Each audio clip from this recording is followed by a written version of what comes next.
आता आपण बोलूया फ्रिक्शन संदर्भात. आता फ्रिक्शनबद्दल बोलू आपण. आता एक लक्षात घ्या, NCERTमध्ये 2 पॉईंट मी ड्रॉप केलेले. एक आहे कॉमन फोर्सेस इन मेकॅनिक्स, बरोबर. तर ॲक्च्युअल त्यामध्ये आपल्याला जे लर्न करायचं आहे त्यावरच आपण फोकस करू. फक्त एक इंट्रोडक्शन येते. आता फ्रिक्शन संदर्भात जर बोलायचं असेल तर एक लक्षात घ्या की ही जी फिगर आहे याला 2 मिनिटासाठी आपण निग्लेक्ट करू. आणि आपल्याला या अगोदरच्या स्टँडर्डमध्ये आपण जे शिकलेलो आहे, तर सपोज हा एक हॉरिझॉन्टल टेबल आहे आणि याच्यावर एक बुक आहे. आता आपल्याला माहीत आहे की या टेबलवर जे डाऊनवर्ड दिशेनं फोर्स असतो, वेट, ज्याला आपण mg म्हणतो, बरोबर आहे का. तर याला कॅन्सल जे केलं जातं हे कशाच्या सहाय्यानं केलं जातं? नॉर्मल फोर्सच्या सहाय्यानं, बरोबर आहे का. सो फोर्स ऑफ ग्रॅव्हिटी हे नॉर्मल फोर्स जे आहे ऑन द टेबल याच्या सहाय्यानं कॅन्सल केलं जातं, बरोबर. आणि फोर्सेस हे पेअर्समध्ये ॲक्ट होतात, हे आपण या अगोदर पाहिलेलं आहे. त्यानंतर आपण हे सुद्धा पाहिलेलं आहे की अप्लाइड फोर्स जो आहे, तर त्या संदर्भात आपण न्यूटन सेकंड लॉ पाहिला होता. तर त्यामध्ये ॲक्सिलरेशनचा एक बेस आपल्याकडे आहे की ॲक्सिलरेशनचा फॉर्म्युला काय असतो? A=F/m, है ना. कारण आपलं न्यूटन सेकंड लॉचा फॉर्म्युला आहे F=ma. त्यावरून हे आपण फॉर्म्युला थोडंसं विचारात घ्यायचं आहे. आता फिगर A आणि B यामध्ये तुम्हाला फ्रिक्शनचे 2 टाईप दिसतील.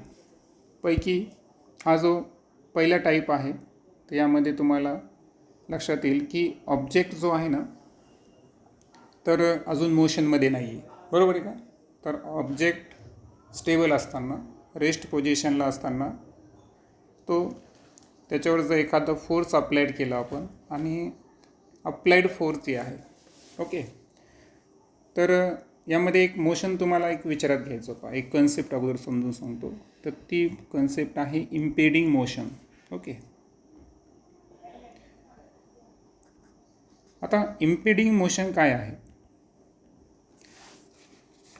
तर इम्पेडिंग मोशनचा अर्थ काय माहिती आहे का? तर इम्पेडिंग मोशन असं मोशन आहे की ज्यामध्ये ॲक्च्युअल जी बॉडी आहे ना, तर शब्द काय वापरलो बा आम्ही? Would take place. तर हे असं मोशन आहे की मोशन वूड टेक प्लेस, म्हणजे मोशन घडायला पाहिजे पण घडून येतं का? नाही. So but does not actually takes place, म्हणजे मोशन होणार आहे पण होत नाही आहे. तर अशा मोशनला काय म्हणायचं? या ठिकाणी इम्पेडिंग मोशन म्हणायचं. म्हणजे फोर्स तर अप्लाय केला पण मोशन घडून येत नाही, ओके. सो ओव्हरऑल हे आहे इम्पेडिंग मोशन. आता तुम्हाला माहीत आहे की जर फ्रिक्शन इथं प्रेझेंट नसता तर डेफिनेटली मोशन काय झालं असतं? घडून आलं असतं. तर आता हे समजल्यानंतर आता आपण फ्रिक्शनचे 2 टाईप समजून घेऊ. ए फिगर जे आहे ते आपल्याला बिलॉंग करतं स्टॅटिक फ्रिक्शनला, आणि बी जी फिगर आहे ती आहे स्लायडिंग फ्रिक्शन, किंवा त्याला दुसरं नाव आहे कायनेटिक फ्रिक्शन. तसे फ्रिक्शनचे 2 टाईप. आणखीन एक टाईप आहे तर रोलिंग फ्रिक्शन, त्याच्याबद्दल आपण नंतर डिस्कस करू. तर आता एक लक्षात घ्या की ज्या इम्पेडिंग मोशनबद्दल बोललो मी, तर इम्पेडिंग मोशन जे असतं बॉडीचं, तर त्याला अपोज करण्याची जी क्षमता आहे, है ना, की तेव्हा त्याला जे विरोध करतो तर तो विरोध करतो कोण? Static friction, okay. So impeding motion जे आहे तर त्याला विरोध करण्याचं काम हे स्टॅटिक फ्रिक्शनचं आहे. आता जर असं झालं या ठिकाणी की जो एक्सटर्नल फोर्स आहे यानं काय केलं की या स्टॅटिक फ्रिक्शनची एक लिमिट आहे, मॅक्झिमम लिमिट आहे. कारण त्याच्यानंतर काय होणार? ती वस्तू हलणार, बरोबर आहे का. कोणत्याही वस्तूवर जेव्हा आपण फोर्स लावत असतो की एक मोमेंट असा असतो की जर आपण अप्लाइड फोर्स वाढवत गेलो तर त्या बॉडीचं जे स्टॅटिक फ्रिक्शन आहे त्याचं रूपांतर कायनेटिक फ्रिक्शनमध्ये, म्हणजे बॉडी मोशनमध्ये येते ना, रेस्टमधून ती कशामध्ये येते? मोशनमध्ये येते. तर बॉडी ज्या वेळेस या ठिकाणी मूव्ह केव्हा होऊ शकते, ओके. सो आपल्याला पाहायचं आहे की बॉडी कोणत्या कंडिशनमध्ये मूव्ह होऊ शकते. तर बॉडी एकाच कंडिशनमध्ये मूव्ह होऊ शकते की जेव्हा अप्लाइड फोर्स हा स्टॅटिक फ्रिक्शनला काय करेल? या ठिकाणी एक्सीड करेल, ओके. सो स्टॅटिक फ्रिक्शनची जी मॅक्झिमम व्हॅल्यू आहे, ओके, वाटल्यास इथं मी काय करतो, स्टॅटिक फ्रिक्शनला कंस करून शेवटी मॅक्स हा शब्द वापरतो. सो मॅक्स स्टॅटिक फ्रिक्शनची जी व्हॅल्यू आहे त्याच्यापेक्षा अप्लाइड फोर्स जेव्हा ग्रेटर असेल अशा वेळेस यावेळेस बॉडी काय झाली, या ठिकाणी मूव्ह झाली. आणि एकदा का बॉडी मोशनमध्ये आली, मूवमेंटमध्ये आली, की त्यामधल्या जे फ्रिक्शन आहे त्याला आपण म्हणलो sliding friction and kinetic friction, की जे बॉडीचं रिलेटिव्ह मोशनला या ठिकाणी काय करतो, विरोध करतो. सो स्लायडिंग किंवा कायनेटिक फ्रिक्शन जे आहे तर याचं काम आहे की हा कोणत्या फ्रिक्शनला या ठिकाणी अपोज करतो, तर ॲक्च्युअल हे बॉडीच्या oppose the relative motion. Okay, so oppose the relative motion म्हणजे एखादी बॉडी मोशनमध्ये असताना त्या मोशनला विरोध करण्याचं काम स्लायडिंग किंवा कायनेटिक फ्रिक्शनचं आहे. आणि जे इम्पेडिंग मोशन आहे, ओके, तर याला विरोध कोण करतो, स्टॅटिक. सो तुमच्या दोन्ही गोष्टी लक्षात आल्या असेल की इम्पेडिंग मोशन काय आहे आणि रिलेटिव्ह मोशन काय आहे, बरोबर. सो इम्पेडिंग मोशनला विरोध करण्याचं काम स्टॅटिक फ्रिक्शनचं आहे आणि रिलेटिव्ह मोशनला अपोज करण्याचं काम स्लायडिंग किंवा कायनेटिक फ्रिक्शनचं आहे. आता प्रश्न असा आहे की या दोघांमध्ये व्हॅल्यू कोणाची जास्त असते, तर कधी लक्षात ठेवायचं की कायनेटिक फ्रिक्शन जे आहे, ओके, सो कायनेटिक फ्रिक्शनसाठी आपण FK हे वापरू. तर kinetic friction is usually less than the maximum value of static friction. आता हे असं मॅक्झिमम का बरं, आता ही बॉडी समजा, या बॉडीवर मी काय करतो, 1 न्यूटन पण फोर्स अप्लाय करतो आणि बॉडी अप्लायची जी मुवमेंट आहे ती कितीला होईल, 10 न्यूटनला. मग आता मला सांगा, जर या ठिकाणी 1 न्यूटन फोर्स अप्लाय व्हायला तर फार लेस आहे ना तो, बरोबर आहे का. पण या बॉडीचं स्टॅटिक फ्रिक्शन घडून आणण्यासाठी त्या ठिकाणी जर 10 न्यूटन फोर्स लागत असेल, तर जेव्हा कायनेटिक फ्रिक्शन आहे ना, तर सपोज आपण कन्सिडर केलं ते 5 न्यूटनमध्येच आहे. आता युजली काय झालं की ही जी व्हॅल्यू आहे ही आपल्याला स्टॅटिक फ्रिक्शन 1 न्यूटन लावलं तर तितकंच 1 न्यूटन लावलं जाईल, हे माहिती आहे ना तुम्हाला, बरोबर आहे का. की अप्लाइड फोर्स जर 1 न्यूटन असेल तर स्टॅटिक फ्रिक्शनसुद्धा किती असणार, या ठिकाणी 1 न्यूटन असणार. आता इथं 10 न्यूटन आहे, पण समजा आपण इथं कन्सिडर केलं की याची लिमिट होती 9.8, किती आहे 9.8 त्याची लिमिट आहे, आपण कन्सिडर केलं. आणि अप्लाइड फोर्स किती झालं या ठिकाणी 10 न्यूटन. म्हणजे याचा अर्थ काय झाला की FSची ही जी व्हॅल्यू काढली आपण, ही कोणती झाली, मॅक्स. या व्हॅल्यूला जेव्हा आपण एक्सीड केलं, 10 न्यूटन अप्लाइड फोर्स केला, तर ती बॉडीचा इम्पेडिंग मोशनला आता स्टॅटिक फ्रिक्शन विरोध करू शकतो का, नाही, कारण इथं अप्लाइड फोर्सनं ती व्हॅल्यू काय केलेली आहे, क्रॉस केलेली आहे. म्हणून इथं तुम्हाला म्हणलं की बॉडी मूव्ह केव्हा झाली या ठिकाणी, जेव्हा अप्लाइड फोर्स जो आहे ना, मी तुम्हाला काय म्हणलो, मॅक्स स्टॅटिक फ्रिक्शन आहे 9.8 न्यूटन, त्याला इथं एक्सीड केलं आपण. एक्सीड केल्यामुळे बॉडीचं काय घडलं, या ठिकाणी मुवमेंट घडलं. आता मुवमेंट घडल्यानंतर एक तर तुम्हाला माहिती आहे की एखादी वस्तू तुम्ही ढकलताना पहिल्यांदा जास्त पुश लावा लागतो, पण एकदा का ती वस्तू मोशनमध्ये आली तर नाही. मग आता काय झालं की पुढं त्या वस्तूला मोशनमध्ये असताना फक्त अप्लाइड फोर्स किती अप्लाय केलेला आहे, 5 न्यूटन. सो तुमच्या इथं क्लिअर लक्षात येतं की कायनेटिक फ्रिक्शनची व्हॅल्यू ही स्टॅटिक फ्रिक्शनच्या मॅक्झिमम व्हॅल्यूपेक्षा कशी असणार, लेस असणार. हे या तुमच्या एक्झाम्पलवरून तुमच्या लक्षात आलं असेल. ओके, आता प्रश्न असा आहे की फ्रिक्शन जे आहे ना, तर याच्या संदर्भात एक लक्षात ठेवायचं आहे की स्टॅटिक फ्रिक्शन हा स्वतःहून नसतोच. ओके, सो आता आपण काही काही गोष्टी थोडंसं क्लिअरिफाय करू. पहिला पॉईंट आपण काय सांगलो या ठिकाणी की पहा की जे स्टॅटिक फ्रिक्शन आहे, वाटलंच त्याचं चिन्हच वापरू. सो स्टॅटिक फ्रिक्शन जे आहे ना, तर हे does not, okay, so does not exist itself. आता एखादी स्थिर वस्तू आहे, त्याच्यावर कोणतंच अप्लाइड फोर्स नाही, त्यावेळेस त्याचं अस्तित्व आहे का, नाही. म्हणजे हा कम इन टू प्ले, म्हणजे हा केव्हा आला या ठिकाणी, जेव्हा अप्लाइड फोर्स लावला गेला. आणि सो इथं आपण लिहू शकतो, काय लिहू शकतो, इफ नो अप्लाइड फोर्स, जर अप्लाइड फोर्स नसेल तर definitely there is no static friction, की त्या ठिकाणी स्टॅटिक फ्रिक्शन नसणार. कारण स्टॅटिक फ्रिक्शन हे कम इन टू प्ले केव्हा, जर अप्लाइड फोर्स त्या ठिकाणी एक्झिस्ट होत असेल तरच. सो ओव्हरऑल अप्लाइड फोर्सच्या जेव्हा कम इन टू प्ले येईल तेव्हाच या ठिकाणी स्टॅटिक फ्रिक्शन हा राईज होतो. त्यानंतर जसा जसा आपण अप्लाइड फोर्स इन्क्रीज करतो, जर आपण अप्लाइड फोर्ससाठी एफ मानलो, की जसा जसा आपण अप्लाइड फोर्स इन्क्रीज करत चाललो तसं स्टॅटिक फ्रिक्शनसुद्धा काय होत चाललं, या ठिकाणी इन्क्रीज होत चाललं.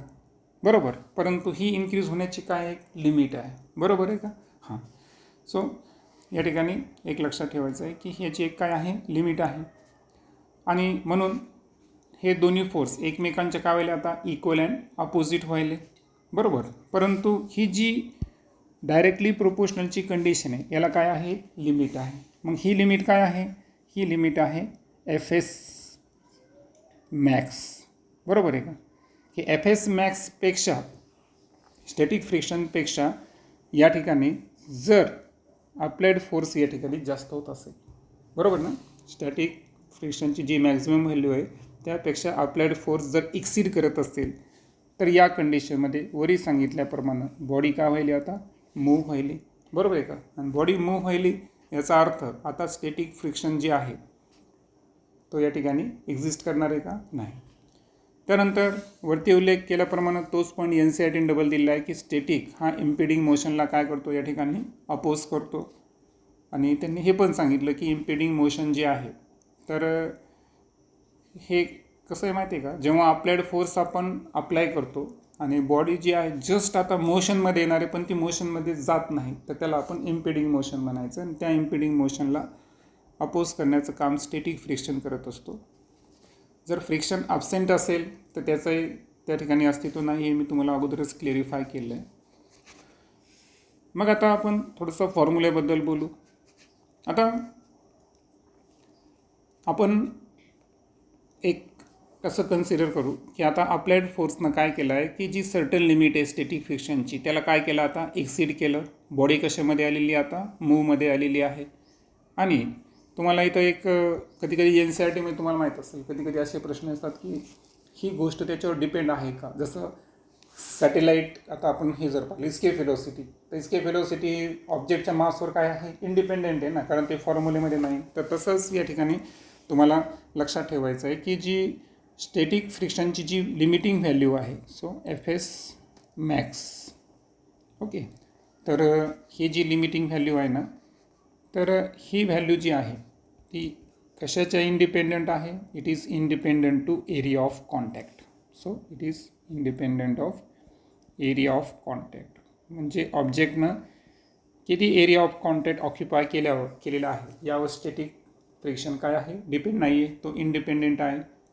आणि याचं कारण जर पाहिलं आपण तर स्टॅटिक फ्रिक्शनची जी व्हॅल्यू आहे ती काय व्हायला बरं, अप्लाइड फोर्सनुसार बदलत चालली ना. कारण मी तुम्हाला म्हणलो जेव्हा 1 न्यूटन फोर्स लावला होता तेव्हा 1 न्यूटनच होता, 2 न्यूटन लावल्यावर 2 न्यूटनच आहे. बरोबर आहे का? म्हणजे याचा अर्थ काय झालेला आहे की जे स्टॅटिक फ्रिक्शन आणि दुसरं एक अजून या ठिकाणी सांगावं लागेल तुम्हाला, ते तर झालं समजा. परंतु मग आता डिपेंड कशावर आहे, तर लक्षात ठेवायचं आहे तुम्हाला की जी स्टॅटिक फ्रिक्शनची जी मॅक्स व्हॅल्यू आहे ना ही डायरेक्टली प्रोपोर्शनल असते म्हणजे बदलत जाते किंवा in proportion with the normal force N. So N फोर्सच्या काय ती डायरेक्टली प्रोपोर्शनल आहे. मग आता डायरेक्टली प्रोपोर्शनल असल्यावर इथं आपल्याला एक कॉन्स्टंट घ्यावं लागणार. आणि सो Fs मॅक्स प्रोपोर्शनॅलिटी चिन्ह काढून जर आपल्याला कॉन्स्टंट घ्यायचा असेल तर तो कॉन्स्टंट काय असेल या ठिकाणी, μs × N. मग हा जो μs आपण इथं कॉन्स्टंट घेतला ॲडिशनल, बरोबर ना, तर हा आहे कॉन्स्टंट ऑफ प्रोपोर्शनॅलिटी. याला म्हणायचं कोएफिशियंट ऑफ स्टॅटिक फ्रिक्शन. काय म्हणायचं याला, कोएफिशियंट ऑफ, त्याला यस लिहिलं आहे खाली त्यामुळं it is a coefficient of static friction. मग आता हे पाहिल्यानंतर आता बोलूया आपण लॉ ऑफ स्टॅटिक फ्रिक्शनबद्दल. सो आता आपल्याला स्टॅटिक फ्रिक्शन जे आहे आपण मॅक्सपर्यंत तर फॉर्म्युला पाहिला, पण आता लॉ ऑफ स्टॅटिक फ्रिक्शन आपल्याला समजून घ्यायचं आहे. So law of static friction काय माहिती आहे का, की जे स्टॅटिक फ्रिक्शन आहे is always less than or equal to mu S into N.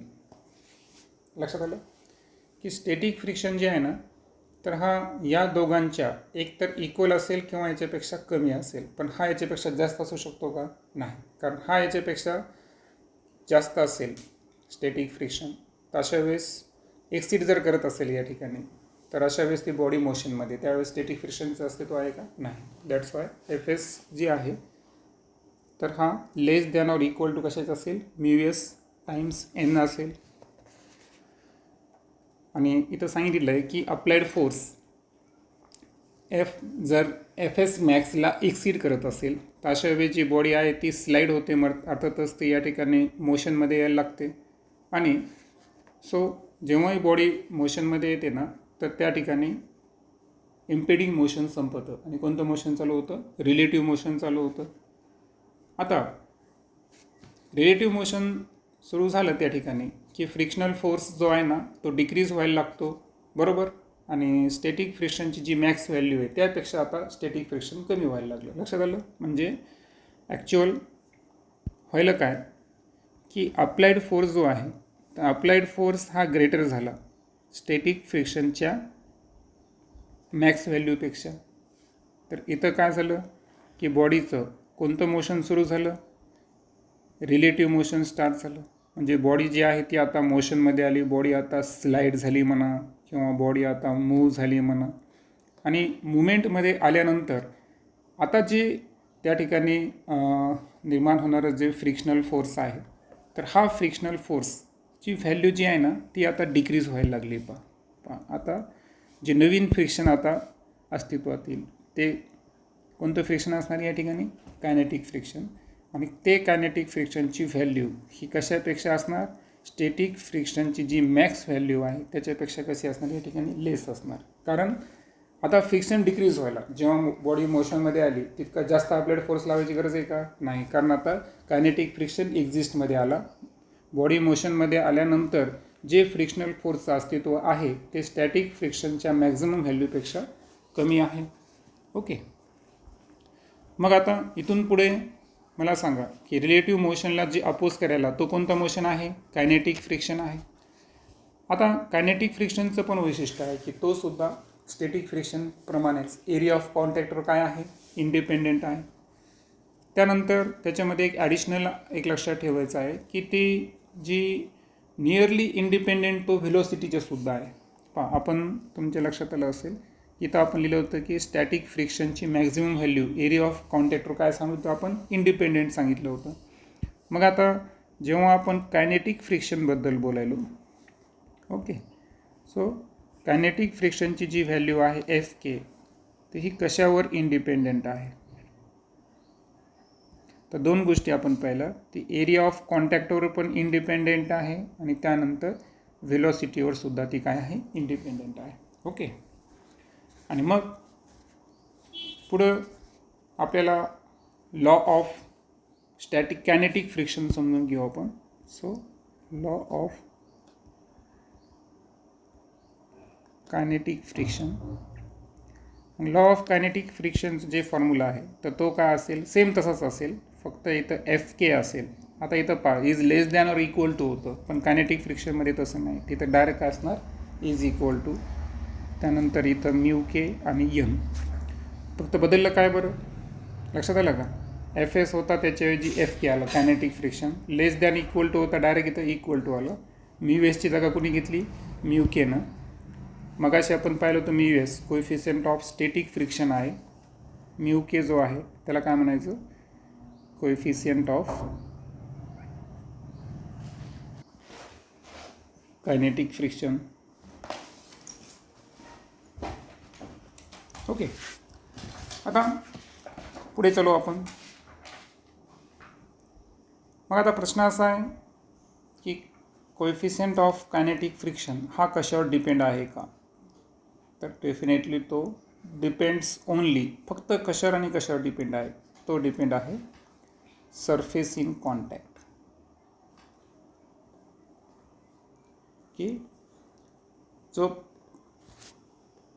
किती सरफेस हा कॉन्टॅक्टमध्ये आहे त्यावर काय आहे, कोएफिशियंट ऑफ कायनेटिक फ्रिक्शन हा डिपेंड आहे. मग आता आणखीन एक आपण यामध्ये एक पाहिलं होतं की कायनेटिक फ्रिक्शन हे स्टॅटिक फ्रिक्शनच्या मॅक्झिमम व्हॅल्यूपेक्षा कसं असतं, लेस असतं. मग आता म्यू एस आणि म्यू के यांचं रिलेशनशिप बघू आपण काय आहे. तर एन सी आर टीनं स्पष्ट दिलं आहे इथं की एक्सपेरिमेंटली जर पाहिलं आपण तर जी value kinetic friction of coefficient of kinetic friction असते ना, ते is always less than the coefficient of static friction. दोन्हीची जर तुलना केली आपण, coefficient of kinetic friction is less than coefficient of static friction. आता सद्यस्थितीमध्ये बॉडी जी आहे ती कशामध्ये आलेली आहे, आपली रिलेटिव्ह मोशनमध्ये आलेली आहे. मग आता रिलेटिव्ह मोशनमध्ये आल्यानंतर इथं acceleration come into play according to second law. मग आता इथं ॲक्सिलरेशनचा फॉर्म्युला काय असेल, आता मला सांगा. अप्लाइड फोर्स आणि कायनेटिक फ्रिक्शन या दोघांमध्ये व्हॅल्यू कोणाची जास्त आहे, अप्लाइड फोर्स. बरोबर आहे. अप्लाइड फोर्स हा कायनेटिक फ्रिक्शनला एक्सिट करतो, तेव्हा बॉडी कशामध्ये आहे, रिलेटिव्ह मोशनमध्ये. म्हणजे इथं नेट फोर्स काढायचा असेल तर अप्लाइड फोर्समधून कायनेटिक फ्रिक्शनला काय करावं लागेल, रिमूव्ह करावं लागेल. आणि बॉडीच्या मासचा फॉर्म्युला काय आहे, एम. सो जेव्हा एखादी बॉडी रिलेटिव्ह मोशनमध्ये असते तर त्याचा फॉर्म्युला काय असेल, A is equal to F minus F K upon M. हां, असं होऊ शकतं. आता समजा जर तुम्हाला असं वाटतं की बॉडीनं जी व्हेलोसिटी आहे ती कॉन्स्टंट ठेवायला पाहिजे, फॉर व्हेलोसिटी कॉन्स्टंट. आता व्हेलोसिटी कॉन्स्टंट येण्यासाठी काय आवश्यक आहे, तर व्हेलोसिटी कॉन्स्टंट येण्यासाठी अप्लाइड फोर्स हा कायनेटिक फ्रिक्शनच्या इक्वल येणे आवश्यक आहे. कारण हे दोन्ही जर एकमेकांच्या इक्वल असेल तर नेट फोर्स झिरो व्हायला, नेट फोर्स झिरो असेल तर ॲक्सिलरेशन झिरो व्हायला, ॲक्सिलरेशन झिरो आहे तर व्हेलोसिटी काय आहे, कॉन्स्टंट आहे. बरोबर, राईट. सो व्हेलोसिटी कॉन्स्टंट येण्यासाठी हे दोन्ही एकमेकांच्या इक्वल येतील. Net force zero, that's why acceleration zero. आता स्पेशल केस दिलेली आहे तुम्हाला इथं. स्पेशल केस काय दिलेली आहे की जी अप्लाइड फोर्स आहे हा आपण झिरो केला.